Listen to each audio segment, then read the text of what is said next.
I was 18 years old when I got married. I belonged to a very conservative family, a Baloch family, where good daughters never say no to their parents. My father wanted me to get married, and all I said was, if that makes you happy, I'll say yes. And of course, it was never a happy marriage. Just about after 2 years of getting married, about 9 years ago, I met a car accident. Somehow my husband fell asleep and the car fell in the ditch. He managed to jump out, saved himself. I'm happy for him. But I stayed inside the car and I sustained a lot of injuries. The list is a bit long. Don't get scared. I'm perfectly fine now. Radius ulna of my right arm were fractured. The wrist was fractured. Shoulder bone and collarbone were fractured. My whole rib cage got fractured. And because of the rib cage injury, lungs and liver were badly injured. I couldn't breathe. I lost urine and bowel control. That's why I have to wear the bag wherever I go. But that injury that changed me and my life completely as a person and my perception towards living my life was the spine injury. 3 vertebrae of my backbone were completely crushed and I got paralyzed for the rest of my life. So this accident took place in a far-flung area in the outskirts of a very small province, Balochistan, where there was no first aid, no hospital, no ambulance. I was in the middle of nowhere in that toppled car. Many people came to rescue. They gave me CPR. They dragged me out of the car. And while they were dragging me out, I got the complete transection of my spinal cord. And now there was this debate going on. Should we keep it here? She's going to die. Where should we go? There is no ambulance. There was this 4-wheeler Jeep standing in the corner of the street. They said, put her in the back of the Jeep and take her to the hospital, which is 3 hours away from this place. And I still remember that bumpy ride. I was all broken. They threw me at the back of the Jeep and they rushed me to the hospital. That is where I realized that my half body was fractured and half was paralyzed. I finally ended up in a hospital where I stayed for 2.5 months. I underwent multiple surgeries. Doctors have put a lot of titanium in my arm. There's a lot of titanium at my back to fix my back. That's why people in Pakistan call me the Iron Lady of Pakistan.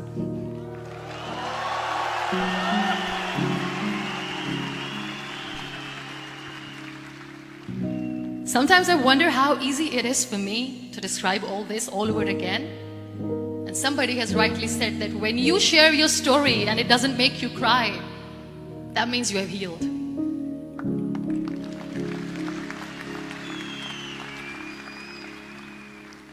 Those 2.5 months in the hospital were dreadful. I will not make up stories just to inspire you. I was at the verge of despair. One day, doctor came to me and he said, well, I heard that you wanted to be an artist, but you ended up being a housewife. I have a bad news for you. You won't be able to paint again because your wrist and your arm are so deformed, you won't be able to hold a pen again. And I stayed quiet. Next day, doctor came to me and said, your spine injury is so bad, you won't be able to walk again. I took a deep breath and I said, it's all right. The next day, doctor came to me and said, because of your spine injury and the fixation that you have in your back, you won't be able to give birth to a child again. That day, I was devastated. I still remember, I asked my mother, why me? And that is where I started to question my existence. Why am I even alive? What's the point of living? I cannot walk, I cannot paint, fine. I cannot be a mother. And we have this thing in our heads being women that we are incomplete without having children. I am going to be an incomplete woman for the rest of my life. What's the point? People are scared. They think I will get divorced. What is going to happen to me? Why me? Why am I alive? We all try to chase this tunnel. We all do this because we see light in the end of the tunnel, which keeps us going. My dear friends, in my situation, there was a tunnel that I had to roll on, but there was no light. And that is where I realized that the words have the power to heal the soul. My mother said to me, "This too shall pass. God has a greater plan for you. I don't know what it is, but He surely has."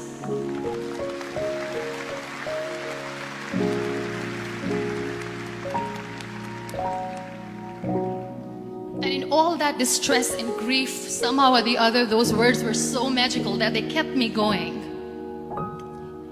I was trying to put that smile on my face all the time, was hiding. It was so hard to hide the pain, which was there.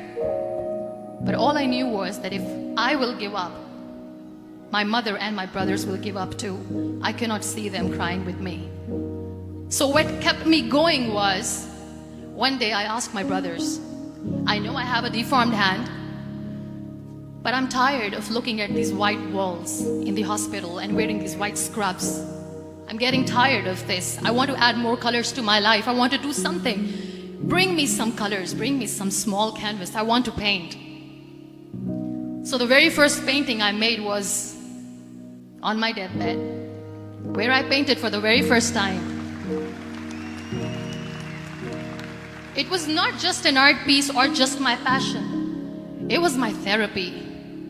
What an amazing therapy it was. Without uttering a single word, I could paint my heart out. I could share my story. People used to come and say, "What lovely painting. So much color." Nobody could see the grief in it. Only I could. So that's how I spent 2.5 months in my hospital, crying, never complaining or whining, but painting. And then I was discharged and I went back home. And I went back home and I realized that I have developed a lot of pressure ulcers on my back and on my hip bone. I was unable to sit. There were a lot of infections in my body, a lot of allergies. So doctors wanted me to lie down on the bed straight for not 6 months, for not 1 year, for 2 years. I was bedridden, confined in that one room, looking outside the window, listening to the birds chirping, and thinking maybe there will be a time when we'll be going out with the family and enjoying the nature. That was the time where I realized how lucky people are, but they don't realize. That is the time where I realized that the day I'm going to sit, I'm going to share this pain with everyone to make them realize how blessed they are, and they don't even consider them lucky. There are always turning points in your life. There was a rebirth day that I celebrated. After 2 years and 2.5 months, when I was able to sit on a wheelchair, that was the day when I had the rebirth. I was a completely different person. I still remember the day I sat on the wheelchair for the first time, knowing that I'm never going to leave this, knowing that I won't be able to walk for the rest of my life. I saw myself in the mirror and I talked to myself. And I still remember what I said. I cannot wait for a miracle to come and make me walk. I cannot sit in the corner of the room crying, cribbing and begging for mercy because nobody has time. So I have to accept myself the way I am. The sooner the better. So I applied the lip color for the first time. And that day I decided that I'm going to live life for myself. I am not going to be that perfect person for someone. I am just going to take this moment and I will make it perfect for myself. And you know how it all began? That day I decided that I'm going to fight my fears. We all have fears. Fear of unknown. fear of known, fear of losing people, fear of losing health, money. We want to excel in career, we want to become famous, we want to get money. We are scared all the time. So I wrote down one by one all those fears. And I decided that I'm going to overcome these fears one at a time. You know what was my biggest fear? Divorce. I couldn't stand this word. I was trying to cling on to this person who didn't want me anymore, but I said no. I have to make it work. But the day I decided that this is nothing but my fear, I liberated myself by setting him free.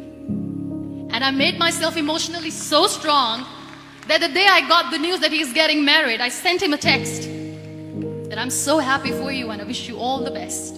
This life is a test and a trial, and tests are trials are never supposed to be easy. So when you're expecting ease from life and life gives you lemons, then you make the lemonade, and then do not blame life for that, because you were expecting ease from a trial. Trials make you a stronger, better person. Life is a trial, and with time you realize that.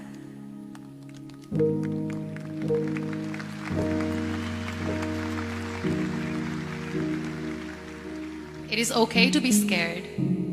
It is okay to cry. Everything is okay, but giving up should not be an option.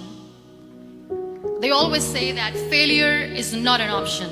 Failure should be an option, because when you fail, you get up, and then you fail, and then you get up, and that keeps you going. That's how humans are strong.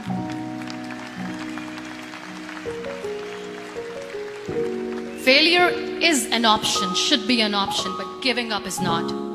Never. We have this thing in minds. We call it perfection. We want everything perfect. We want ourselves to be perfect. There is this image in our head about everything. Perfect life, perfect relationships, perfect career, perfect amount of money that we need to earn no matter what. Nothing is perfect in this world. We think too much about what people say. We listen to ourselves too little. That if you think that your life is hard and you're giving up on that because you think your life is unfair, think again. Because when you think that way, you are being unfair to your own self. Real happiness lies in gratitude.